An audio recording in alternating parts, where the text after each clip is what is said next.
Who's got stocks they want? I got some I want to bring up, but who's got some they want to go? Yep. A big one I wanted to talk about was USAR and potential alternatives. So a big geopolitical movement that's been going on right now is the Trump administration specifically wants to bring rare earth related companies into the Western Hemisphere, so we're not as dependent on China specifically. Yeah. We had like a $1.7 billion deal between USAR and the Trump administration. And I think there were some smaller deals they've done with other companies in the industry. And I just think it's a big thing we should talk about, because right now we're almost solely dependent on China for most of our rare earth materials. Yeah, so the government wants to accelerate the rare earth capabilities. And obviously rare earths are another bottleneck involved in the whole AI, et cetera, build out. So it's very speculative, obviously. I would say this hasn't really done much yet in terms of, well, it's done some running. But like, I think, yeah, if we're gonna look at the next sort of bottlenecks to play, it seems like rare earths hasn't really caught fire too much.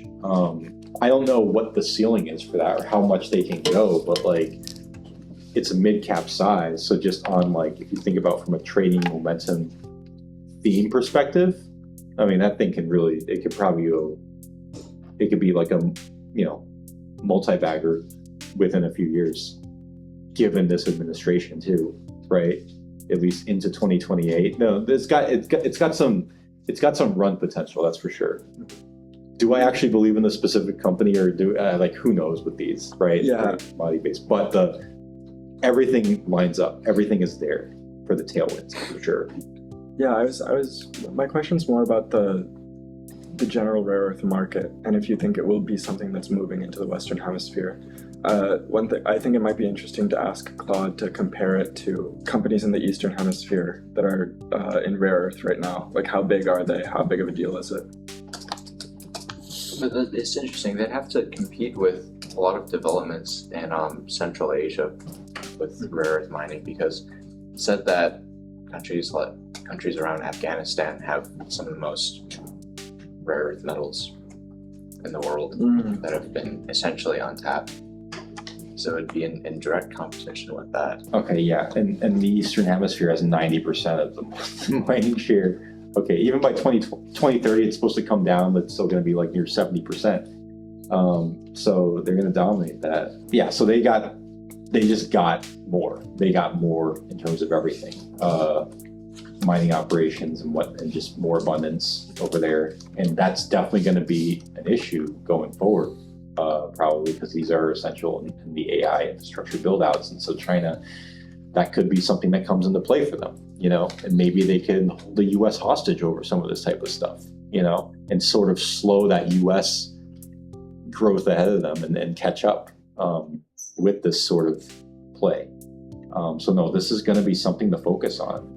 28.7 billion China Northern Rare Earth, that's their market cap, equivalent USD, with a revenue of 5.78 billion. Okay, so that's up 134% over the past year. Okay, there's a big Japanese metals Sumitomo in there. They're all trading in those exchanges though, so as far as access to it, yeah, probably gonna have to just, unless you got some like international broker,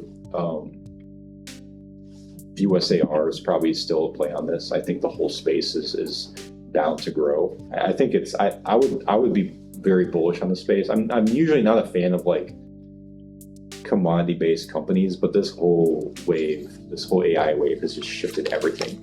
So now it's like, oh, well, now commodities and commodity based companies are the play in a lot of ways for at least several years, could be.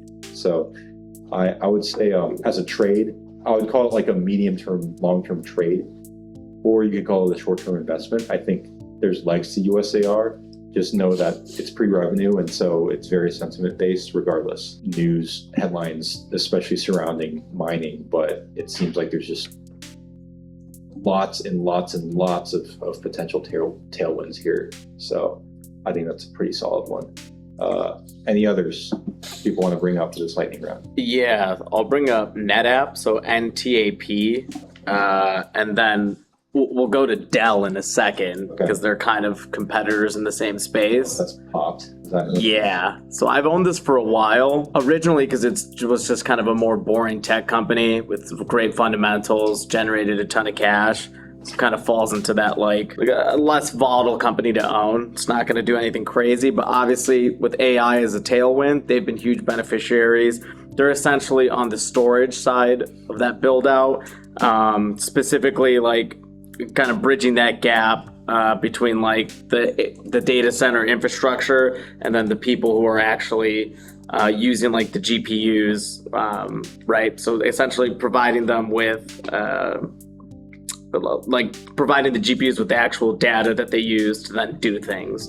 I've owned this for a while again, and it's done well, but then I started looking into some of the competitors, Dell being one that's absolutely crushed year to date. I think it's up over 100%. And just, I know we talk about vertical integration, so obviously Dell has that hardware component as well, that's part of what they offer. NetApp doesn't have that. So I just kind of wanted to see if anyone else has bought anything in this kind of space, if anyone owns Dell. You know, I'm considering changing, like swapping out the positions. I think the only thing that has me hesitant is that recently there's been a bunch of rumors that NetApp could get acquired. So I'm like, all right, well, I don't want to sell, you know, if any of that actually ends up materializing. I think it could get a nice, you know, even more of a pop, even though it's already gotten a bit of that post earnings. But yeah, just general thoughts, I guess, on this kind of less talked about aspect of the AI build out. Well, it looks like the market's recognizing this aspect. Well, yeah. It's a matter of how much longer are you going to get this type of... Yeah. Well, I kind of put it where it's like, you know, like if you look at like the semis, like NVIDIA, they've been ripping for a while. And if you go back like 12, 14-ish months, you know, obviously the memory stock started doing that. So it seems like this is more earlier, I should say, in its kind of like being recognized by the market, given that it really didn't do anything last year. And it's more so year to date that these names have started to pump up a bit. Claims it's a thin margin business. So if demand's there, you know? Yeah. Demand's there, it's going to make lots of money regardless. A big part of that thin margin too is just because they're kind of at the whims of the actual cost of memory. Yeah. So like, right, their inputs would come from like the Microns and the SK Hynixes of the world and the Samsung. So, you know, if there's shortages there and the cost of that shoots up, it definitely bites into their bottom line. Although I think one of the reasons Dell and NetApp have just soared year to date is because that hasn't really been reflected in their earnings, especially after their most recent ones here at the end of Q1. If we're going by traditional value metrics, though, I mean, they're quite... Yeah, well, that's why I've owned it for so long. It just, on paper, looks amazing. It's always kind of fit into that screen of reasonable value. I saw an interesting, and I gotta dive into this more, but I just saw like a tweet where it was like, over the last, I don't know what it was it quarter or something? It was like a few months, but S&P went up, but the price to earnings ratio went like down more. Like the earnings actually are surpassing like the market growth or something in recent months, which is crazy. So the market should be like shooting up a lot higher, really. Well, the market's in wait and see mode. I would be more confident personally, but just it's coming from all the CapEx spend. Yeah. It's downstream from all those Mag 7 big techs, you know, like they are the ones spending lots of money hand over fist to pay them.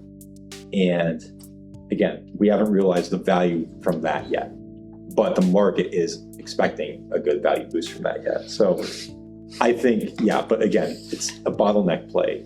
NetApp and Dell, just like with the neoclouds. Yep. So I think they're in a good position to benefit from this. That's where you really focus on. And I think that the whole Aschenbrenner manifesto, I mean, he talks about the bottlenecks. There's going to be opportunities in the bottlenecks in AI. That's where you focus on. Yeah. I think I've also thought of it too, is just like I own like a few of like these kind of memory names, and I even own that like memory ETF just to get exposure to that. DRAM? Yeah. So as that kind of starts to top, I think that becomes a catalyst for these data storage plays, you know, because like they're already printing out these great numbers, Right. and as their inputs, right, their costs start going down because memory starts to normalize. Yep. I feel like those names will only continue to do well. Right. So kind of playing both sides is how I thought about it. Tap and dump. Yeah. Exactly. And actually, Gavin Baker in those interviews says he thinks the memory trade has largely passed. As in, he's not bearish on it. He just thinks that you talk about DRAM or Micron, SanDisk, like that. Definitely not getting that type of gain going forward. Like Yeah. it's already run its course, and memory prices are bound to sort of stabilize. So, yeah, that's a good positioning. It sounds like with NTAP and Dell. Anyone else with stocks they want to bring up? Take Two. Take Two. Take Two. Yeah. got GTA GTA. 6 coming out. Take Two is a $42 billion company. I mean, GTA is. I think it's going to be the biggest game release in history. Isn't it? Who plays Grand Theft Auto or has? I mean, we've all played yeah. it, but like, who actively plays it right now? No. Well, I'm sure, like, for people who But for play the it, yeah, they next have their one, whole ecosystem. People are talking about how speculation is that you'll be able to make lots of money within Grand Theft, like just how people make money in like Roblox or something. Yeah. Like, so you make money in Roblox, you can make money in GTA. Make money robbing people, like in GTA. I know. But no, they're gonna invent. Didn't they have like a stock market in GTA or something? And, Yes. and the players, Imagine the story mode doing they did, something where, yeah. So who knows? But Imagine they added their own crypto yeah, system. it's going to be an addictive ecosystem that will lock people in, and with how microtransactions are. And I know this from having played NBA 2K, especially as a notorious NBA 2K PC hacker who's been banned a million times. But in NBA 2K though, part of my incentive for hacking in the first place was those stupid microtransactions. Boy, it's like, why not? So that's going to be a money gainer for them. Let's see what Claude actually says on this. Revenue wise, like for 2027, about 8 billion. Okay. And then there's all these sort of like other companies that would benefit, like just from the distribution aspect and all this other stuff. But 8 billion for Take Two. in the first 60 days, which is crazy. $80 All right, so- per game. So that would be, I mean, that's like, okay, so 8 billion in revenue. What's I the heard revenue? they were throwing around $100 per game. Revenue in the past 12 months was 6 to 7 billion. So, I mean, no, GTA is going to be a huge part. I mean, GTA is a big chunk of them. So, we'll see how it goes. I mean, it's all going to be like how many. It has to. It's like kind of like making a big budget movie, right? It's going to be the most expensive movie ever made, and then it has to be the best selling movie ever made. But then it turns out to do that, like those James Cameron Avatar movies or whatever it is. So this is kind of like a version of that. Like it needs to be the biggest video game ever.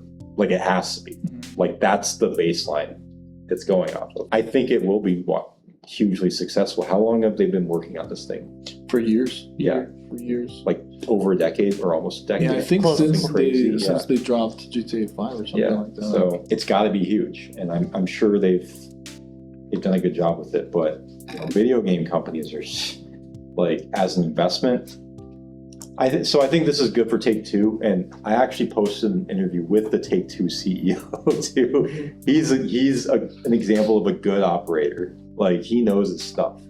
Video game industry, and I think Take Two is going to be successful individually, but the video game industry as a whole, it's like retail. It's so difficult. Like you just have to keep reinventing the wheel and then figuring out how to grow like existing games, and then people can just immediately, it's like games come in and out of favor too, right? People just, their taste will shift over time, et cetera, et cetera. So it's just such a tough environment.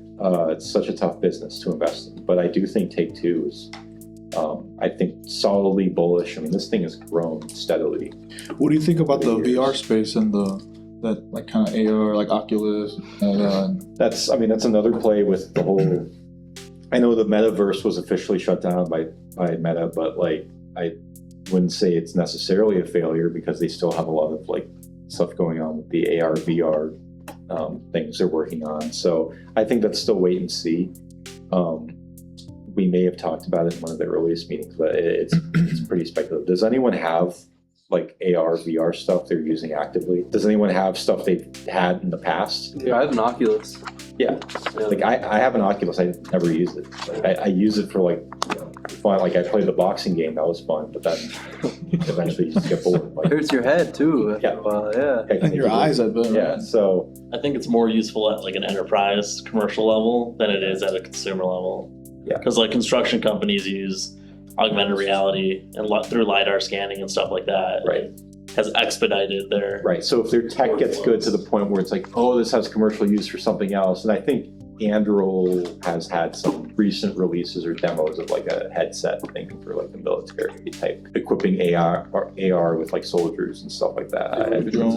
Drone. Yes. So that would be the play. Are they doing that now? Yeah, I think they're actively working on it now. Investing wise, well, Anduril's not public yet. Are there? I mean, people have talked about what Swarmer. That's a drone one. Not to segue too much, but I saw a whole bull case for AeroVironment, AVAV, like they're like a relative bottom two. And if Anduril starts getting some tailwinds or some hype going into the IPO, maybe anything drone could start going up, much like how Rocket Lab started running with SpaceX anticipation. It's like AVAV could start going with Anduril anticipation. Again, speculative, very, very speculative tech. It's not quite, it's there's degrees to it, but it's kind of like eVTOL or some of these other concepts. It's there. It's probably coming to a certain extent.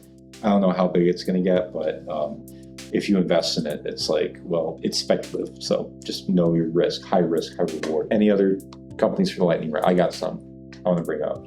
Actually, this is kind of me and Al found this one. Ambarella. Al, do you want to dive into Ambarella or give a... It's been a while since I looked at it, but Okay. they basically do, this is a play on the Aschenbrenner thesis, you know? Yeah. Like, don't we all wish we could have bought SanDisk and Micron a year ago? But we bought those, should have bought those if you read the Aschenbrenner thesis and you listened to it. So the Aschenbrenner thesis continues further on afterwards, after that. It's a robotics pretty soon after what's going on right now.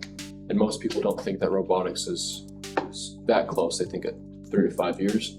This play is on it coming up pretty close based off the thesis. And what AMBA does is they're like the ones that are American made. They have a very good hold on the market in regard to cameras on robots because they need special certain cameras. And AMBA is a play on that. There's a few other ones, but we like AMBA the most because they have a very good, it fits the screeners. Founder CEO, his name is Fermi. Well, it's like it's a play on words. I don't think this is his actual name, but it's just Fermi. It's another thing with semis, and it's a mid-cap size. You know, it's like 3 to 4 billion in market cap, which is about as small as you want to go for something that would have legitimacy down the line as a long-term player. But I'm like, okay, this could be like something crazy. Like this could be like a 50 bagger type stock in a very, just a few year time frame. If the robotics theme starts catching fire, which I think it will, Also kind of has to, I feel like. Yeah, especially with inevitable demographics and everything like that. And China's already doing it. China's pushing for it, so we're going to push for it. Elon's going to push for it. We start sending humanoids to the moon, right, to build those data centers. Who knows how crazy this gets? So AMBA's, just in terms of relative size, bottleneck, robotics. I think it's going to come a lot closer because in 10 years, sure, this stock will go up. It can go ballistic. Exactly. It can go ballistic in 2 years. Everybody thought that AI is going to take like 5 years, 10 years to get to the level it is now. It's been like a year. Yes. I almost want to just buy this for the freaking portfolio. But You should look at some of the other ones. well, if we have open door, why not that, right? Yeah. What do people think about that thesis thing? AMBA, yeah. Yeah. What are thoughts on AMBA and robotics? I think it's worth it, but we shouldn't be trying to find the winner. Maybe diversifying across a couple of them. I know Symbiotic is another big one. Right. Symbiotic is I own that. 32 billion in market cap. Definitely speculative. Not pre-revenue. We got some revenue. They've been around. I think weren't they doing something with Walmart or something? I don't know. They do have a deal for like the logistics for Walmart. So a more incumbent type player in this, you're not going to get the growth potential stock-wise of an AMBA, but it's much less speculative. Right. And so it's a safer bet. I would say not that safe, but it's safer. And then there's also, if you want to go medical, there's Intuitive Surgical, which we talked about before, which we do have in the portfolio, right? Yeah. Yeah, we do. I'm very bullish on this one. Yeah. I think especially like, you know, these names that fall into like industrials or even healthcare, they're in a similar spot where they're, you know, they're in the second wave of beneficiaries of AI, and that's just too far out for the market. Like they want anyone who's benefiting in like wave one, and that's what's been pumping, and that's why like names like this. I mean, Axon's another example where I think AI is extremely beneficial to their business. Like if you're an industrials name that's not tied to data centers directly, like, you're just not going to be able to trade, you know, 50, 60, 70 times earnings. The market's not going to let you do that right now. Yeah. So, but I think these names, you know, will come back into favor just given that fundamentally, I mean, they're just cash machines. They're dominant in their respective industries. And I mean, this one trades a little bit more expensive than like. But there's bounce back potential for sure. We just got to see. Yeah. Axon is also our portfolio. So yeah, just got to stay patient with it. Yeah. I got two I want to bring up. One, real briefly, one more in depth. BMRN, that was because Assel was doing the TIG open claw on that. And then I actually told her, yeah, I'm going to bring this up at the meeting if you're not going to be there. So she said she wouldn't be there, so I'm going to be here. I bring it up because I'm just like, look at this freaking thing. It's a cash cow. Like 10 billion market cap, forward PE of 8, great cash flow, great everything, no debts, healthcare waves, gonna catch on. So they do peptides as well, and they have one that's like, I think in a trial, but like it's not the GLP-1 derivative one, but it's still one for like muscle, skeletal stuff that could have a large total addressable market. So just as a incredible cash cow stock in a space that's primed to get like a boom with something down the pipeline with a good TAM, I'm like, well, you got a lot of tailwinds on this thing. So that's a pretty solid one. The one I really want to talk about most though, ENHA, Enhanced Group. Enhanced Games. I was watching the stream of the Enhanced Games yesterday. That was very interesting. It actually froze for 10 minutes to start off. Not a good look, but you know, like I said, it's like an episode of Silicon Valley. Like, if anyone's seen that show, it's just like that. But so ENHA is, they were a SPAC. They did their IPO. They've crashed from that $10 floor that they set on SPACs. A whole nother rabbit hole for that. But they've crashed, and now it's like a $5 stock. Market cap's 655 billion or million right now. So it's been hit hard. And Enhanced Games, it's one of Peter Thiel's investments. I think it's also backed by Trump Jr. So it's got like the deregulation and the connections aspect, and it just to go with the timing on like the peptide deregulation and all that. It's like you can see the floodgates are open for this thing. Which the real goal is not just to have these like sports where everyone's juiced on drugs to compete in. They did break one world record in swimming yesterday. Well, it's not an official one, but you know, a juice one.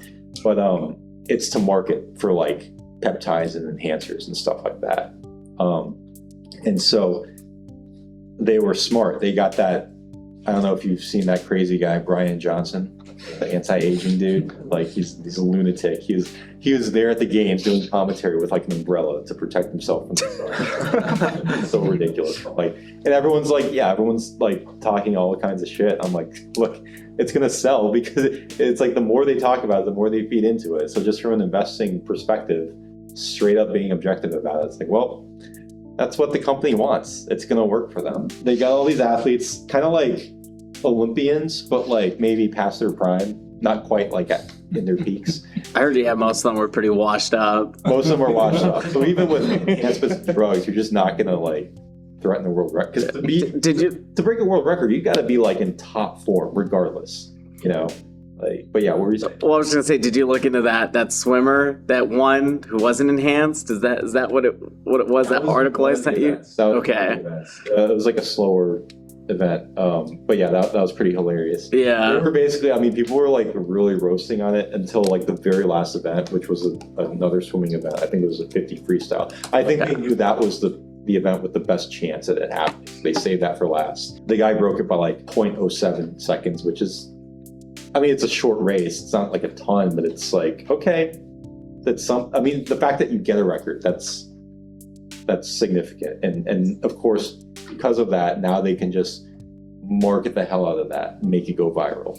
And apparently, I think they invited a bunch of streamers or something to their thing to like do their streams. And you know, as silly as it is, it's like, well, it's gonna sell. I don't know when they're gonna have the next competition though. It might be like a year from now. That would be a little ridiculous. I feel like they could just keep running these, and it's sort of like, you think about it, like Live Golf, right? Live Golf tried to sort of like disrupt the PGA and just threw crazy money at these golfers, right? Like hundreds of millions, even like $1 billion if you're like Phil Mickelson or what was it? He got 900 million, Tiger Woods, whatever. Enhanced Games, they're offering $250K to like the winner of each event, you know, and then 1 million if you break the world record. It's really not that much if you're comparing it to something like Live. It doesn't take much. And then you think about sports, like for me, because I used to run like track and field and swimming are like non-revenue sports. They're just, you know, they're not like basketball, baseball, football where you can sell tickets. Like people are only going to really watch those sports when the Olympics come around, right? And so they do have professional like leagues for it. I don't know about swimming, but I know track does, but there's just not much money in it. Like if you're not like top 10 in some event, you're basically going to work a part-time job, and you might have a shoe contract, and you're going to work some kind of part-time job to support yourself. Like it's that, there's just no money there. And so for this, it's like, well, $250K to win an event, like that's already enough incentive for those kinds of sports. Track has kind of messed up in that they haven't embraced gambling when they could have. Like if they did, then there would be so much more money for the athletes. And like I know there's like all kinds of other issues that come with gambling, but the positives would outweigh the negatives, especially, you know, financially. And so with the Enhanced Games, I mean, no, you could already bet on these in Polymarket. Like, and so it's like they're just going to dive right in and embrace all this stuff, and just because they're willing to just sort of break rules, the moral rules. There's no law, like really. I mean, there are laws for like within competition, like in the Olympics, but for them, it's like no, it's like they'll do everything that's legal, and you know they're monitoring these athletes with doctors. It's like I think it's kind of ridiculous and over the top, yes. But if we're just talking about stock go up, the fuel is there for stock go up. That's it. You can make all the moral arguments you want. Like, yeah, and I agree with a lot of the moral arguments, but I'm just saying, stock go up, all the fuel is there. You got your Peter Thiel connection, you got Trump involved, you got like, it's so over the top ridiculous that, you know, they're playing it to the max. So they're just hacking sports, even though these games, I would say overall, were I would say probably a disappointment. It's their first one. It's their first one, yeah.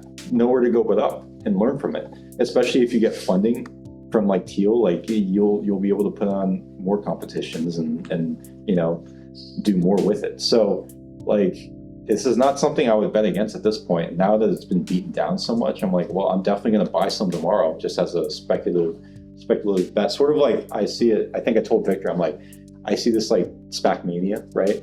2021. Yeah. You could buy any stupid thing, like Lucid, you know, it would go up like, you know, several X. And so I'm like, that's how I'm playing ENHA, sort of like a tailwinds pump hype thing. Like, do I believe in this like 10 years from now? I don't know.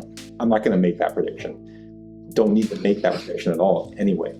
Just play it as like a short-term investment on tailwind hype and deregulatory hype into maybe the next election cycle. Because then if another administration takes over, like if that's one, then they'll probably try to, you know, Hammer down on that. Hammer down on this. So at least just from that perspective as an investor, like ignore all the moral arguments. You see from that perspective, stock go up, you know, within 1-2 years. And then beyond that, who knows and who cares? But yeah, good risk reward there from an investment perspective.